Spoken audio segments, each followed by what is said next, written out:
Welcome back to the channel, guys. Today we're deep diving into one of Warhammer 40,000's most iconic, most zealous, and frankly, most terrifying Space Marine chapters, the Black Templars.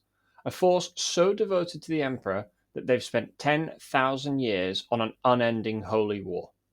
If you're a fan of giant swords, flaming purity seals, angry monks in power armor, and battle cries loud enough to make chaos cry, this is the video for you. Get your relic armor on, guys, prepare your oath papers, and let's begin. So to understand the Black Templars, we need to start with one man, Sigismund. Sigismund wasn't just any space marine. He was the first captain of the Imperial Fists, the personal champion of Rogel Dawn, who was widely considered the greatest duelist of the Great Crusade and the Horus Heresy. Now, during the Siege of Terra, Sigismund fought in the bloodiest battles of the Imperium's history. He saw the depths of humanity's despair and the heights of its defiance, and at the end of the heresy, he made a vow, an oath so powerful it shaped an entire chapter. There shall be no peace, no rest, no retreat, only eternal war in the Emperor's name. And thus the Black Templars were born, during the Second Founding. But unlike most chapters, they refused to settle on a homeworld. They didn't build a fortress monastery. Instead, they declared the entire galaxy to be their battlefield. Their fortress was their fleet. Their homeworld, the Emperor's divine purpose. Their mission, an eternal crusade. So what makes the Black Templars unique? Well, it isn't just their armor or their battle tactics. It's their faith. This is a chapter defined by devotion and absolute burning purity. Where some chapters fight with cool precision, the Black Templars fight like holy knights. They believe the Emperor is a literal god, something many Space Marine chapters don't dare to say out loud. They also have no librarians, none, zero. To them, psykers are a dangerous path towards corruption and a doorway for demons and betrayal waiting to happen. Their hatred of witchcraft is so intense that they created unique positions like the Soulless Wardens and the Anti-Psyker Cenobites to retrain or restrain or purge psychic threats. Every Black Templar carries sacred texts strapped to their armor, literal vows written on parchment. They recite these oaths before battle, binding themselves to acts of valor, courage, and absolute faith. Some vow to never retreat. Some vow to slay a specific enemy, and some vow to cleanse a world of heresy, and when a Templar makes a vow, they keep it. The Black Templars pair veteran warriors with young recruits called neophytes, creating a knight and squire tradition. The initiate teaches the neophytes not just how to fight, but how to believe. It's medieval tradition wrapped in a ceramite armor.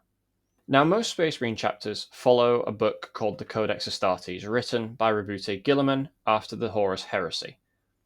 These chapters are meant to be limited to 1,000 battle brothers, but the Black Templars, they've been ignoring that rule for 10 millennia. Why? Because they don't operate like a typical chapter. They operate through Crusade Fleets. Massive armadas, each acting like a miniature chapter with its own leadership, its own relics, and specialized forces. Some fleets are small and surgical. Others number in the tens of thousands of warriors. This structure allows the Black Templars to appear anywhere in the galaxy at any time, ready to purge heresy with no bureaucratic delay. And at the top of this chain sits the High Marshal, the chapter master. The first was Sigismund, and today the mantle is held by none other than High Marshal Helbrecht, a living legend known for his terrifying efficiency and unswerving faith. Each Crusade fleet is commanded by a marshal, with several castellans acting as lieutenants. These leaders are given extraordinary autonomy and absolute loyalty from their warriors. Now, the most elite warriors of the Black Templars chapter are called the Sword Brethren. Now, these guys are clad in relic armor and armed with master-crafted weapons. When the Sword Brethren deploy, the enemy knows that something terrible is coming for them. Sigismund's legend is not just the foundation of the Black Templars. It's the beating heart of their entire identity. He was famous during the heresy for seeking out the greatest champions of chaos and defeating them in single combat. He carved a bloody path across the traitor lines and fueled this with faith and duty. His final battle was against the Demon Prince of Khorne. The duel was so brutal that its echoes became myth. Though Sigismund fell, his legacy ignited a fire in the hearts of his chapter that burns to this day. When a Black Templar charges into battle with a relic blade in hand, they are honouring Sigismund himself. If you see a Black Templar force on the battlefield, prepare for one thing: the charge. While many chapters balance melee and shooting, the Templars lean hard into close quarters combat. Here's how they fight. Before major battles, the Templars perform rituals and pilgrimages of purity. They light incense burners and they recite ancient litanies. This isn't just for atmosphere, it's to purify their minds and steel their resolve. Secondly, they undertake furious assaults. The Templars hit like a thunderbolt. Chainswords roar, relic blades glitter, and enemies often break before the Templars even reach them. Then there's the concept of no retreat. The Black Templars do not fall back, they don't withdraw, their code simply does not allow it. They field mixed units.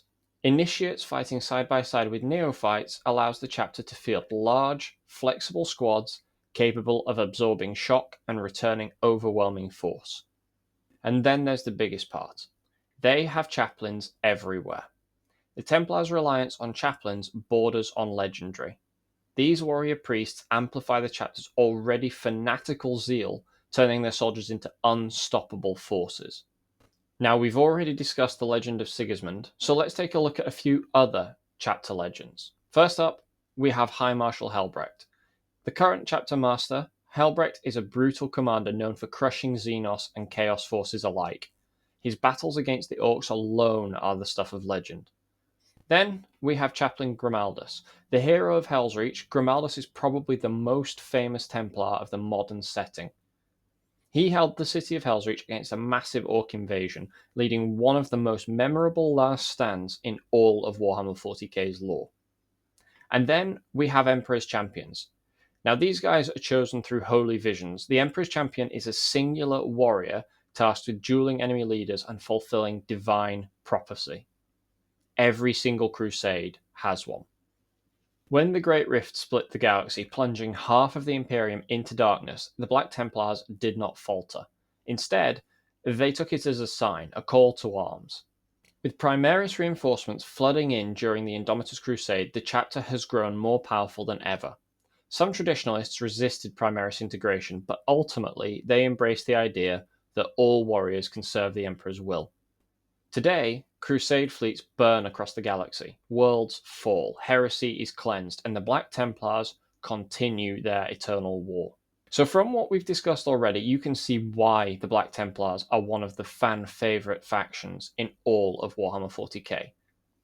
They are medieval knights in space, they're oath-driven and faith-powered, they have a unique lore and structure, they have some of the most iconic characters in the setting, they're brutal with their focus of style on melee, and they are unapologetically zealous. They are a chapter that shouts their beliefs from the rooftops, and then leaps off those rooftops chainswords first. And there you have it, an in-depth journey into the Black Templars, the Emperor's most devout warriors. A chapter forged in war, defined by faith, and driven by an eternal vow that has echoed through the galaxy for 10,000 years. If you enjoyed this deep dive into the lore, hit that like button, subscribe for more Warhammer content, and let me know in the comments, what chapter should I cover next?